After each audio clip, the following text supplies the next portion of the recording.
পশু কোরবানি কেন আমরা করব? আসসালামু আলাইকুম ওয়া রাহমাতুল্লাহি ওয়া বারাকাতুহু। আমি সৈয়দ ইমাম আজম। কোরবানির যে মূল মাহাত্ম্য, মূল তাৎপর্য, শ্বাস বিষয়, সারাংশ যেটা বীজ কোরবানির, সেই ব্যাপারটা আমি আপনাদেরকে একটুখানি টাচ দেওয়ার চেষ্টা করছি।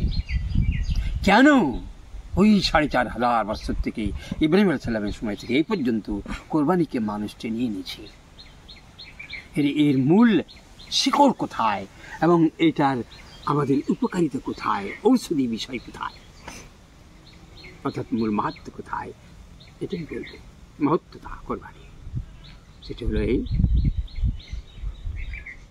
পশু কোরবানি কেন আমরা করব? পশু কোরবানি কেন করব?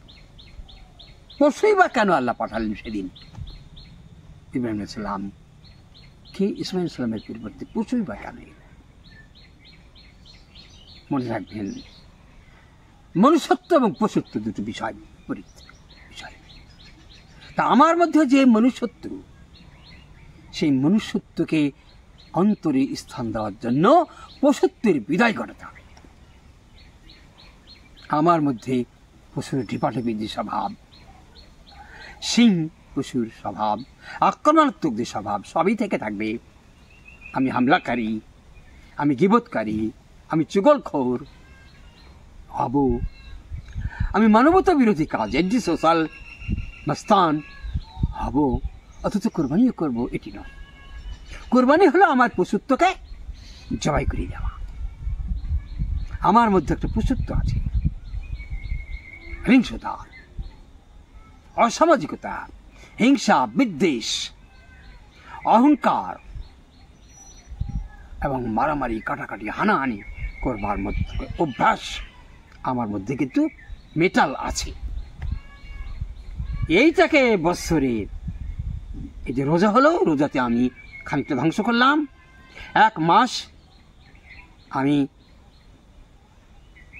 সিয়াম চর্চা করে মানুষ হয়ে উঠলাম, পরেই আবার কোরবানি। এবার আমার আত্মাকে উৎসর্গ করে দিলাম এবং আমি আমার মধ্যেকার যে মূল যে বিষয়, আমি যার জন্য মানুষ, সেই গুণগুলোকে বিকশিত করবার জন্য আমার পশুত্বকে ধ্বংস করতেই হবে। এই জন্য পশুর যে স্বভাব, সেই স্বভাবকে জবেহ করে দিয়ে আমি আমার মানবতার ঊর্ধ্বে উঠে, আরো পশুত্বের ঊর্ধ্বে উঠে আমি মহান মানুষ হব।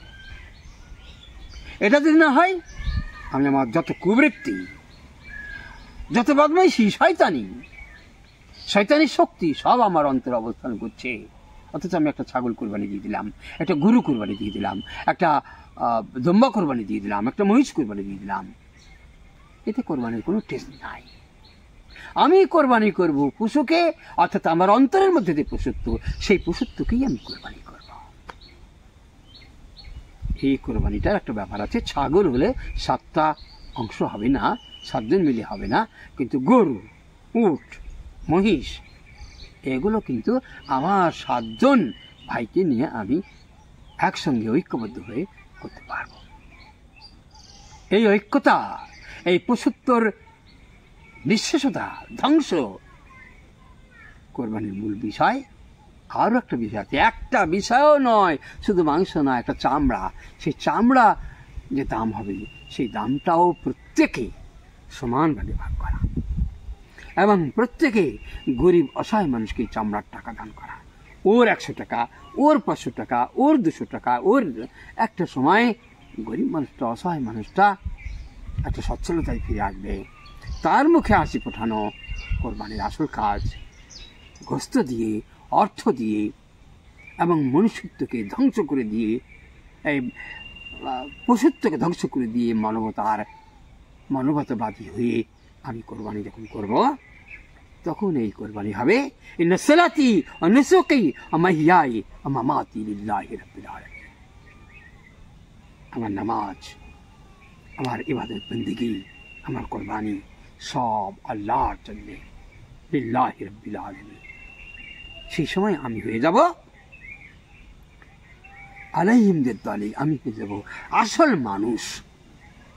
আমার মধ্যেকার আর সামান্যতম থাকবে না, মধ্যেকার পশুত্ব। তবেই হবে আমার আত্মোৎসর্গ, তবেই হবে কোরবানি করা।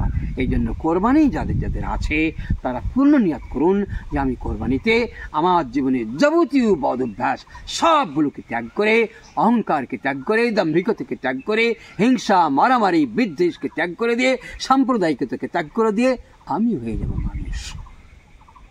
আল্লাহ রাব্বুল আলামিন আমাদেরকে মানুষ হিসাবে কবুল করুন। আলাইহিমদের মধ্যে মহৎ মানুষ হিসাবে উদারতার মধ্য দিয়ে আমরা জীবনযাপন করব। সমস্ত সংকীর্ণতার ঊর্ধ্বে কোরবানি আমাকে তুলে ধরে, আমরা যেন সেই কোরবানি করতে পারি, পশুত্বের ঊর্ধ্বে যেন উঠতে পারি। আমিন সুম্মা আমিন। আসসালামু আলাইকুম ওয়া রাহমাতুল্লাহি ওয়া বারাকাতুহু।